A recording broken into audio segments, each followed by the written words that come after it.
I just want to know your feeling, no, Attorney Roque, and advocacy, no, being a professed Christian. So do you believe that gambling should be in the Philippines? I have always been against gambling po. You have always been against I've that. always been against gambling. I was raised as a Christian. My mother was president of the Philippine Temperance Union. I do not gamble, not even cards. I have no vices, and I do not approve of Pogo. I have said that I hope Pogo will completely be banned. So, meron pong distinction yung mga personal na paninindigan ko at yung aking katungkulan bilang isang spokesperson. Kaya nga po, bagamat ang aking presidente ay pabor sa death penalty, hindi po nagbagong personal na paninindigan ko na ako po'y tutol. Wala na akong alam at lumalabas naman po talaga sa Senado na wala naman ako kinalaman sa kanila no, until 2023 no, kung saan nagsimula rin yung mga kaso shortly after sinamahan ko sila sa PAGCOR po.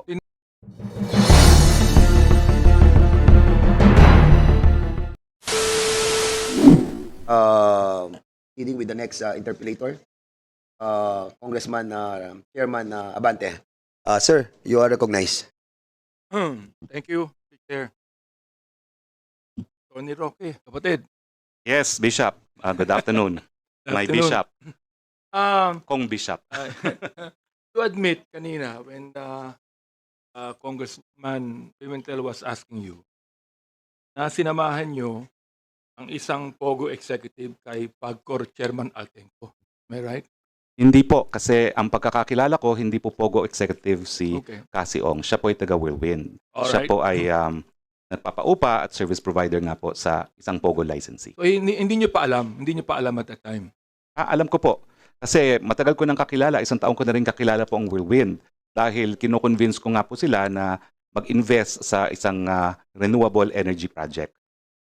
So, hindi nyo sinamahan, sino yun? Ano pangalan? No? Cassie. Cassandra Ong, hindi nyo sinamahan because of Pogo. Well, ang problema po nila ay yung kanilang kliyente na umuupa ng kanilang premises nagkaroon ng problema. Mga Chino po yan, hindi naman nag-i-Ingles at ang problema nila dun sa representante nila sa PAGCOR mismo. So, bakit nyo kinakailangang puntahan ng personal si Altenco tungkol dito? Kasi kinakailangan po ng board approval. And the chairman, of course, is the chairman of the board of PAGCOR. Hindi po ito ma-approve sa level labang ni Attorney Fernandez. Kinakailangan magkaroon po ng board resolution adopted by the PAGCOR board to authorize a rescheduling of payment. So, naniniwala rin po kayo doon sa tinatawag nating political influence. Well, yan po ay katotohanan, pero ang katotohanan din po, sinabi naman po ni Chairman Altenco, hindi po kami magkakilala, bagamat meron din po mga Roques sa Malolos where he was once a mayor, Okay. Mr. Chair. Kapatid, you admitted na abogado kayo ng Whirlwind Company po ba yun? Opo, Mr. Chair, at nagsumiti na po ako ng mga dokumento na may 3 kaso akong hinawakan, pero lahat po yan related doon sa property sa Porac. Kayo po ba ay naka-retainer o meron kayong specific contract? Specific contract lang po, case related po yan, dahil kapag retainer po, normally kasama po dyan yung pagiging corporate secretary, hindi po ako nagtatanggap sa corporate secretary work na unang-una dahil medyo semi-retired na po ako, hindi naman ako talaga tumatanggap ng maraming kaso. At yung sa kwento lang ni Cassie, talagang alam ko po marami nagsamantala sa kanila. From yung kaso nila sa ejectment, yung nagpaupa sa kanila, na napakamahal ang paupa, lahat po talaga parang napagsamantalahan sila pagdating na pati dito sa sarili nilang representante sa PAGCOR. Sabi nyo, marami nagsamantala po sa kanila. Is that what you're saying? Yes po, kaya nga po medyo naawa ako nung nalaman ko yung mga kwento nila, no? Dahil from the amount of valuation dun sa property na liblib, binalyo po nila ng 20,000 per square meter, no? Tapos yung mga pangyayari po na umusbong kung bakit kinailangan pumasok sa kaso, nagsimula po talaga upa lang yan. Tapos pinilit silang bilhin. Nangako naman yung ama na, sige, bilhin nyo na, ako magbabayad sa first year ng installment basis. Hindi naman tinumupad ng ama. At syempre, wala silang capacity to pay, no? So kaya nga po nagkaroon ng kasukasuhan. But you know na they are involved in the Pogo operation?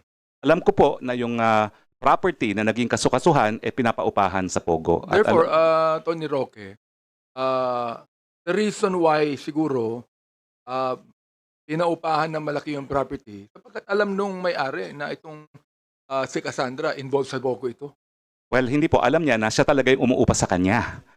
Dahil lesser naman po si Cruz, siya po ay lessee, no? At ito namang Lucky South ay sub-lessee.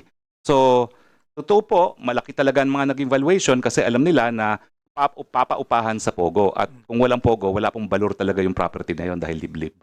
For the purpose of just fully recording this hearing today, ano po ba yung serbisyo ninyo na binabayaran po nila kung wala silang pending case sa anumang korte? Meron po, 3 po ang kasong hinaharap ko ngayon. 4 pa pala, no?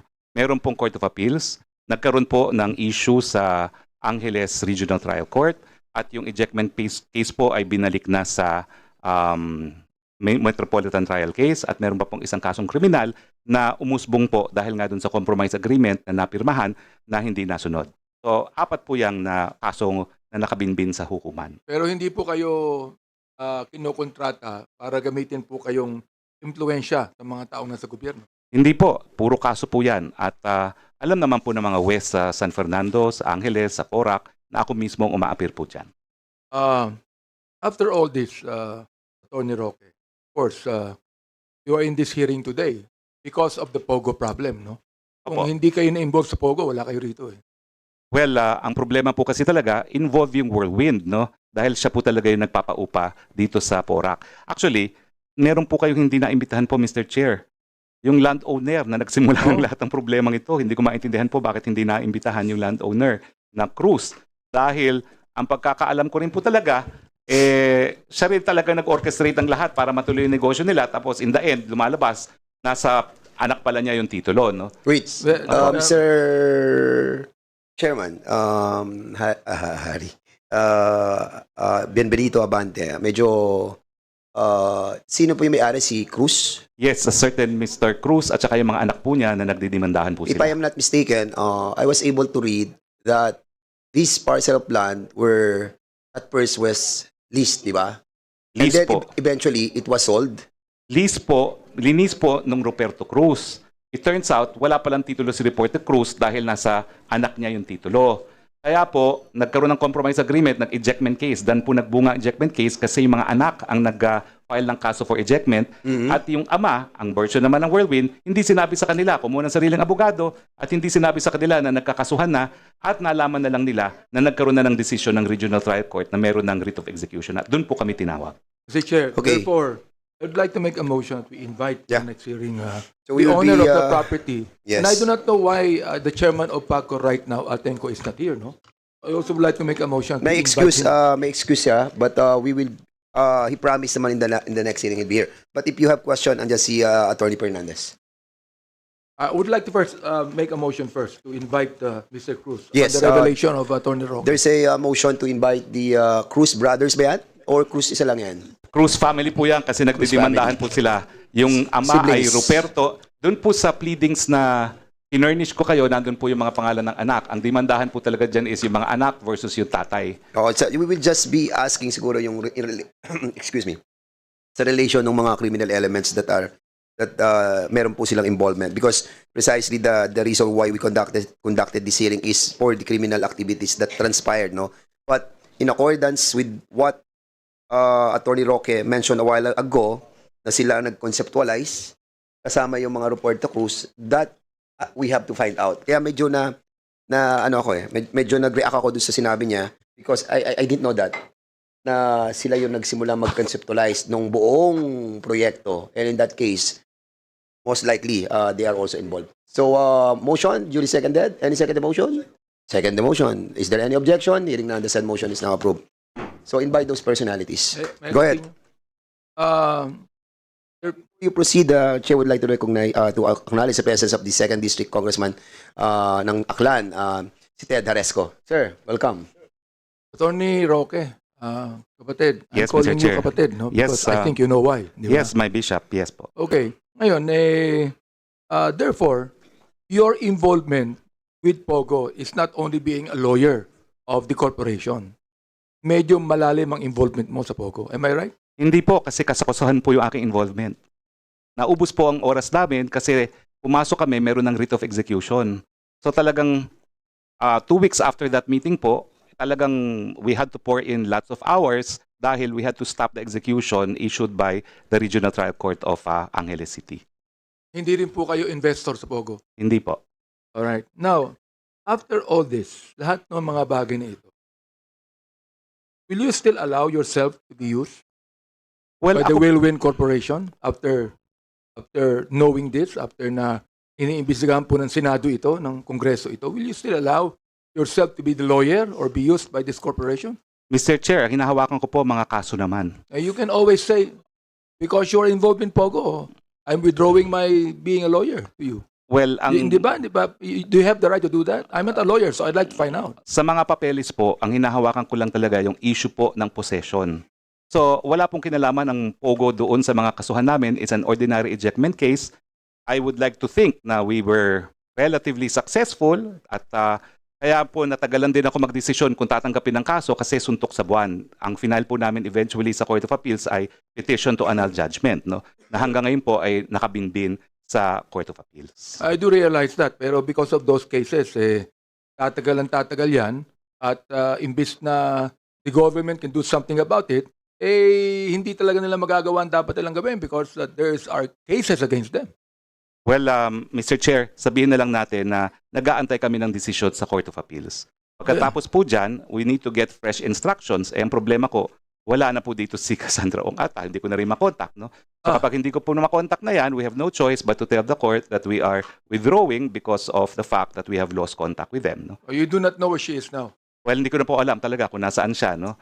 In fact, I have demanded that she come back in the few instances na nakakausap ko siya dahil sabi ko nga, I cannot be left to defend you on matters that I do not know. Ang hinawakan ko lang, kaso at saka yung sinamahan kita para sa rescheduling of payment. Wala na akong alam. At lumalabas naman po talaga sa Senado na wala naman ako kinalaman sa kanila no, until 2023, no, kung saan nagsimula rin yung mga kaso shortly after sinamahan ko sila sa PAGCOR po. Tinanong nyo rin po yung mga partners kung nasaan na si Cassandra and they don't even know where he Ang is. kakilala ko lang po talaga si Cassandra at yung time na nagko-convince ako sa kanila na mag-invest sa solar, meron pong Singaporean who is not a resident of the Philippines who comes and goes and talks to me.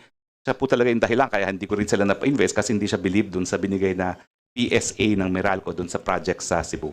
I just want to know your feeling, no, Attorney Roque, and advocacy, no, being a professed Christian. So do you believe that gambling should be in the Philippines? I have always been against gambling po. You have always been against I've that. always been against gambling. I was raised as a Christian. My mother was president of the Philippine Temperance Union. I do not gamble, not even cards. I have no vices. And I do not approve of Pogo. I have said that I hope Pogo will completely be banned. And I hope we adopt the legislation of the United States, which absolutely prohibits any form of gambling that will be transmitted from the U.S. to other jurisdictions. As actually, Why Pogos were open during quarantine? is that what I hear right now? Hindi po. Hindi po nagbago ang aking mga paninindigan. In fact, yung issue dito sa House, nung nandito ako, yung mga miyembro po ng 17th Congress, alam nila yung mga issue gaya ng death penalty, lowering of age of criminality, bumoto po ako ayon sa aking pananampalataya. So, meron pong distinction yung mga personal na paninindigan ko at yung aking katungkulan bilang isang spokesperson. Kaya nga po, bagamat ang aking presidente ay pabor sa death penalty, hindi po nagbagong personal na paninindigan ko na ako po'y tutol. Ganyan din po ang usapin ng casino at Pogos. Kasi sa akin po, walang pagkakaiba ang Pogo, walang pagkakaiba ang casino para Filipino and as a Christian. Last Naniniwala question. po kayo sa kasabihan na walang personal nito, trabaho lamang ito. Opo, naintindihan ko po dahil alam ko naman mahal niyo ako bilang iyong isang tupa bishop. You're against all forms of gambling. Is that what I'm trying to say here? Mr. Chair, yes. I have never engaged in gambling. I don't even play cards. Ganyan po ako pinalaki in a Baptist family, in a Last question, UCCP family po. Congressman Mr. Chair. Abante. So you don't play cards. Pero so solitaire kayo, di ba? Hindi ko po alam Hindi rin, kung ha? paano maglaro po ng solitaire. Yan po, ganun Ako katindi marunong po ako ng solitaire. Mr. Chair, mas mabuti pa si Bishop. Ako hindi ako Okay. marunong. Mr.